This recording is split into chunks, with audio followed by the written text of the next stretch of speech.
बेआईन करुथिबा मालिक को गिरफ्त करने दाबी में बिर्ला टायर्स मिलित श्रमिक संगठन पक्षर अनुष्ठित है विक्षोभ समावेश।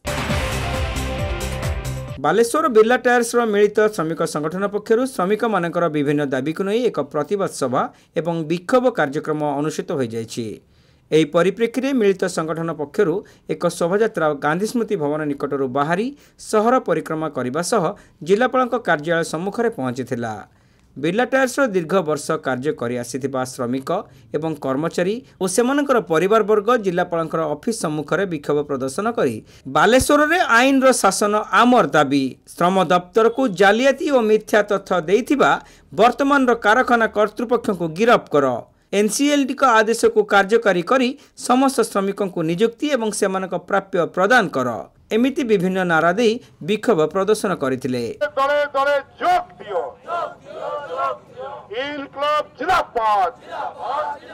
बिर्ला टायर श्रमिक एकता जिंदाबाद,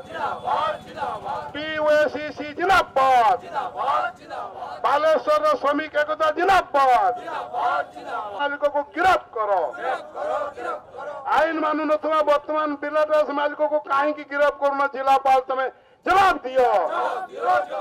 ए विक्षोभ कार्यक्रम में टीयूएसीसी अध्यक्ष तथा पूर्वतन विधायक प्रदीप्त पंडा सभापतित्व करने सह बिर्ला टायर्स श्रमिक मानकर समस्या समाधान पर सरकार द्वारा नियुक्त नोडल ऑफिसर दायित्व में थिबा जिलापाल समस्यार समाधान पर उद्यम न करने दुखर विषय बोली कहिथिले। एमसीएलटी डालमिया भारत रिफ्रैक्टरीज एवं हिमाद्री स्पेशलिटी केमिकल्स को कारखाना हस्तांतर करथिबा बेले अन्य एक संस्था हिमाद्री क्लीन एनर्जी ठिकादार नियुक्ति पर श्रम दफ्तर रेजिस्ट्रेशन प्रमाणपत्र पाइबा एवं ठिकादार मानक लेबर लाइसेंस देवा घटना पदारे पड़ा पर गत अक्टोबर 18 तारिख यह रेजिस्ट्रेशन एवं लाइसेंस को श्रम विभाग रद्द करिछि। किंतु जिला प्रशासन जालियाती करिथिबा कारखाना कर्तृपक्ष विरोध में कौन कार्यानुष्ठान ग्रहण न करने घटना श्रमिक मानक विस्मित करिछि बोली श्री पंडा प्रकाश करथिले।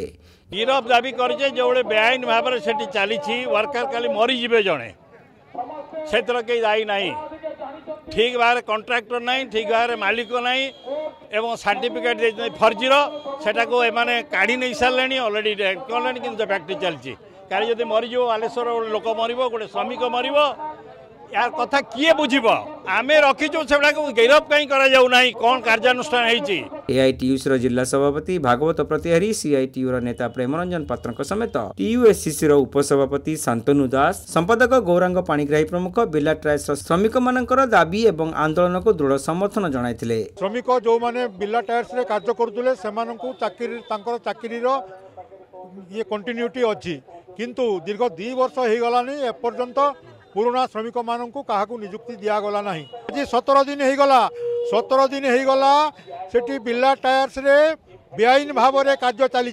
कौन जदि अघटन घटे कौन ठिका श्रमिकर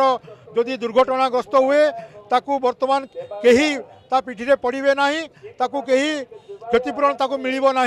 कारण धराछुआ कहीं देवेनी मालिक कह कंट्राक्टर लेबर मोर श्रमिक नुहे एवं जो ठिकादार अच्छी जे क्वेस्ट संस्था सी कह मोर जेहेतु लाइसेंस ना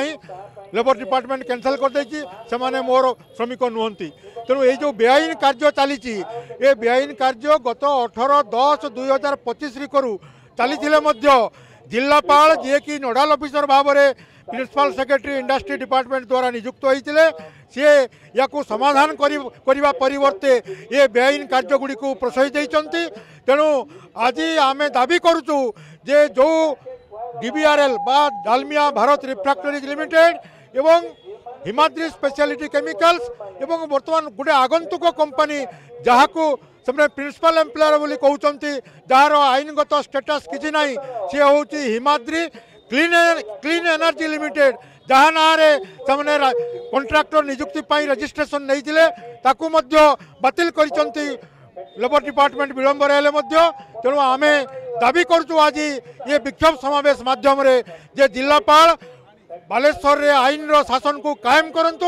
एवं जो माने आईन को उल्लंघन करिसंती कॉन्ट्रैक्ट लेबर एबोलिशन एवं रेगुलेशन एक्ट 1970 को जो माने उल्लंघन करिकी ये सब जालियाती करथिले सेमानकु तुरंत गिरफ्त करा जाऊ। ଏହି ପ୍ରତିବାଦ କାର୍ଯ୍ୟକ୍ରମରେ ବିର୍ଲା ଟାୟାର୍ସ ଶ୍ରମିକ ସଂଘମାନଙ୍କର ମିଳିତ ମଞ୍ଚର ଆବାହକ ସତ୍ୟନାରାୟଣ ଆଚାର୍ଯ୍ୟ ଯୋଗଦେଇ ନ୍ୟାୟ ପାଇଁ ଦୀର୍ଘ ଦିନ ଧରି ସଂଗ୍ରାମ ଚଳାଉଥିବା ଶ୍ରମିକ ଏବଂ ସେମାନଙ୍କର ପରିବାରବର୍ଗଙ୍କୁ କୃତଜ୍ଞତା ଜଣାଇଥିଲେ। କାର୍ଯ୍ୟାଳୟ ଭୁବନେଶ୍ୱରରେ ଅହରାତ୍ର ଧାରଣା ଦେଇ ଆସିଛୁ। ଆମର ଯୋଉ କଥାଟା ଆମେ ଆରମ୍ଭରୁ କହୁଥିଲୁ, ଯାହା ହଉ ଲେବର ଡିପାର୍ଟମେଣ୍ଟ ଶ୍ରମ ବିଭାଗ ତାକୁ ସ୍ୱୀକାର କରିଛନ୍ତି ଏବଂ କୋଏସ୍ कंपनी डालमिया भारत एवं हिमाद्री क्लीन एनर्जी 3 जनकर रजिस्ट्रेशन कैंसल करिसेंती। समस्त रजिस्ट्रेशन कैंसल करबा परे मध्य जिला प्रशासन चुप रही। आज पर्यंत ये जो नूतन मैनेजमेंट विरुद्ध रे कोनोसी कार्यानुष्ठान होई नहीं अद्यावधि। तेणु आज आमर जिलापाल निकट में ये विक्षोभ मोर गोटे दाबी अच्छी जे बेआईन करुचु तुरंत गिरफ करा जाऊ। मिलित मंचर प्रतिनिधि माने जिलापाल उद्देश्य दाबीपत्र प्रदान करथिले। तुरंत श्रमिक मानक न्याय प्रदान न करिले राज्य एवं जिले में व्यापक आंदोलन हेबो बोली विक्षोभ स्थल में घोषणा करा जायतिला। एही विक्षोभ एवं शोभायात्रा को सर्वश्री तीर्थरंजन प्रधान, तपन भूइया, चंद्रकांत माझी, चंदन आचार्य, अक्षय कुमार राय, नित्यानंद मिश्र, भरत महांती, गदाधर बारिक, शेख मायुद्दीन, भोलानाथ बेहेरा एवं एआईटीयूसी जिला संपादक श्यामसुंदर जेना प्रमुख परिचालना करथिले।